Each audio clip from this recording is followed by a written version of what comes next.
नमस्कार, मैं आशीष शर्मा आपका ऑनलाइन क्लास में फिर स्वागत करता हूं। प्यारे बच्चों, अभी हम वास्तविक संख्या पहला चैप्टर कर रहे हैं, पहला अध्याय कर रहे हैं और इसमें हमने प्रश्नावली 1.1 कर ली और 1.2 के कुछ प्रश्न कर लिए हैं।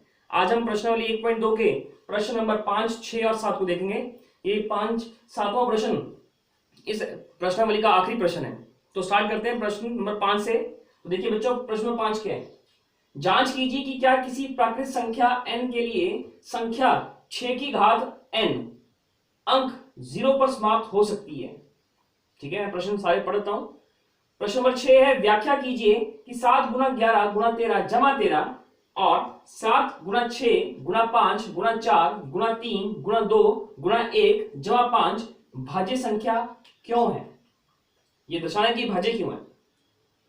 7वां प्रश्न है, किसी खेल के मैदान के चारों ओर एक वृत्ताकार पथ है। इस मैदान का चक्कर लगाने में सोनिया को 18 मिनट लगते हैं, जबकि इसी मैदान का चक्कर लगाने में रवि को 12 मिनट लगते हैं। मान लीजिए वे दोनों एक ही समय पर चलना प्रारंभ करके एक ही दिशा में चलते हैं, तो कितने समय बाद वे पुनः प्रारंभिक स्थान पर मिलेंगे? ये 3 प्रश्न हमने आज करने हैं बच्चों। तो प्रश्न 5 से स्टार्ट करते हैं। ठीक है, ये प्रश्न आप लिखेंगे, वीडियो पॉज करके प्रश्न लिख सकते हैं। ठीक है, स्टार्ट करते हैं प्रश्न नंबर 5। जांच कीजिए कि क्या किसी प्राकृत संख्या n के लिए संख्या 6 की घात n, यहां लिखा है 6 की घात n, तो पहले लिखते हैं 6 का भाज्य गुणनखंड क्या है। 6 का अभाज्य गुणनखंड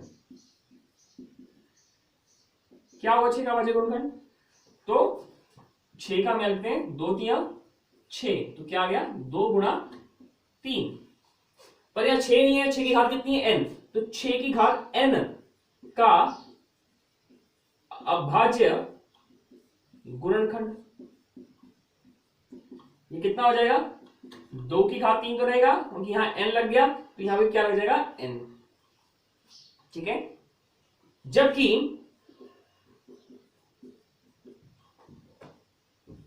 प्राकृत संख्या क्या होनी चाहिए? 0 पर समाप्त। जबकि किसी जबकि प्राकृत संख्या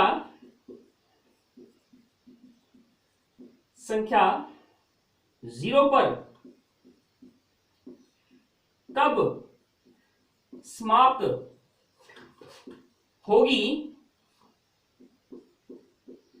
जब उसके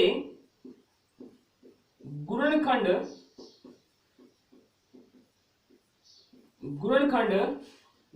2 गुणा 5 या 2 गुणा 5 की घात n होंगे।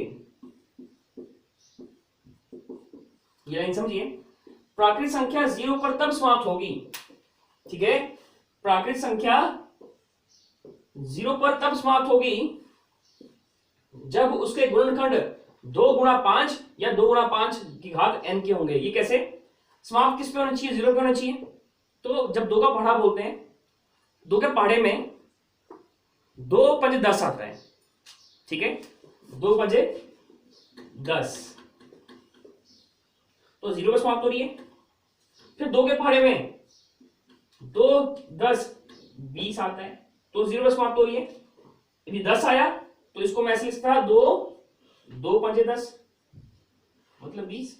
ये दोनों एक ही बात है, मतलब 2 गुणा 5 तो आना ही आना है, 2 गुणा 5 आना ही आना है। इस तरह के देखो, 3 के पहाड़े में कब आता है?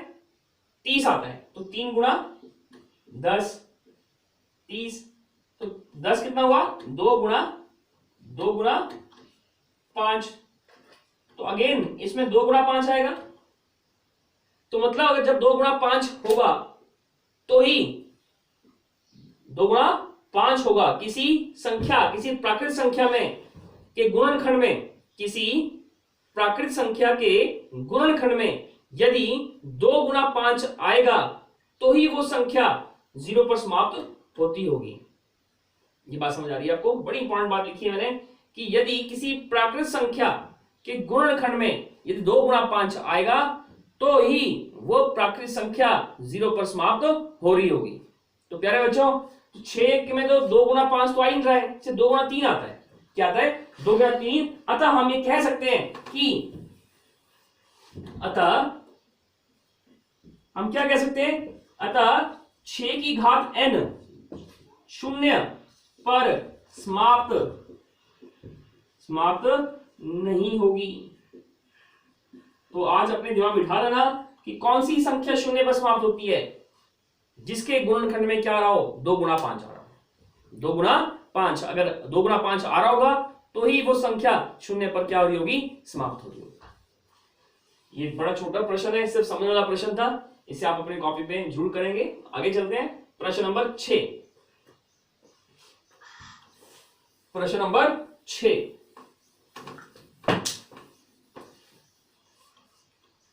प्यारे बच्चों देखो, माना